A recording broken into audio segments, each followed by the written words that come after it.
चलिए गाइस, आज मैं आपको इन चीज़ों की मदद से एक पावरफुल गुलेल बनाना सिखाऊंगा। चलिए वीडियो को शुरू करते हैं। सबसे पहले मैं इस पेपर को ले लूँगा और इसको कुछ इस तरह से ऊपर से नीचे फोल्ड कर लूँगा। जैसा कि मैं फोल्ड कर रहा हूँ, आपने भी इसी तरह से इसे फोल्ड कर लेना है। चलिए इसको फोल्ड कर लेते हैं, उसके बाद मैं आपको आगे बताता हूँ।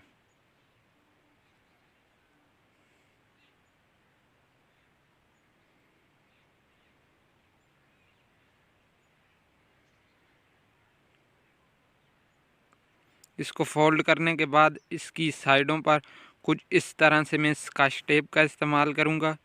स्कॉच टेप को लगा लूँगा ताकि ये खुले ना। अगर ये खुलेगा तो ये बार बार फट सकता है और ख़राब हो सकता है। इसके दरमियान में भी दो जगह पर टेप का इस्तेमाल किया जाएगा। तीसरी जगह पे मैं टेप लगा रहा हूँ। अब मैं चौथी जगह पे भी टेप लगा लूँगा तो अब ये अच्छी से मज़बूत हो जाएगा।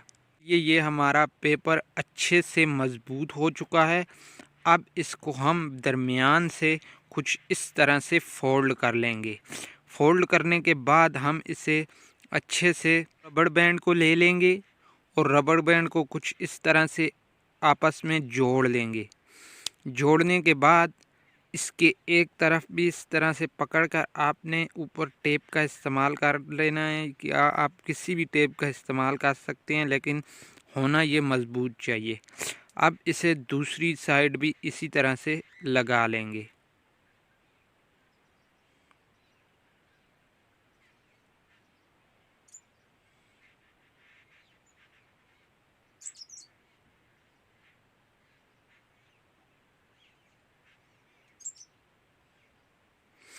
ये हमारा पेपर गुलेल बनकर तैयार हो चुका है। इसके बाद हम इसके बुलेट को बनाएंगे। बुलेट को बनाने के लिए माचिस के बॉक्स की इस्तेमाल करेंगे। माचिस के बॉक्स को कुछ इस तरह से खोल लेंगे। खोलने के बाद इसका फालतू का बचा हुआ पार्ट जो है उसको साइड से काट लेंगे। काटने के बाद चलिए इसको मैं काट लेता हूँ और फिर आपको आगे बताता हूँ।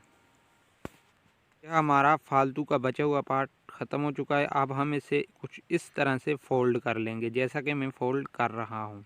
आपने भी इसी तरह से फ़ोल्ड कर लेना है। फ़ोल्ड करने के बाद इसका भी फालतू का बचा हुआ पार्ट जो है उसे काट लेंगे। काटने के बाद इसे दरमियान से कुछ इस तरह से फ़ोल्ड कर लेंगे। अब ये हमारा बुलेट बनकर रेडी हो चुका है। अब इसे गुलेल में डालेंगे और चलिए मैं आपको इसे टेस्ट करके बताता हूँ।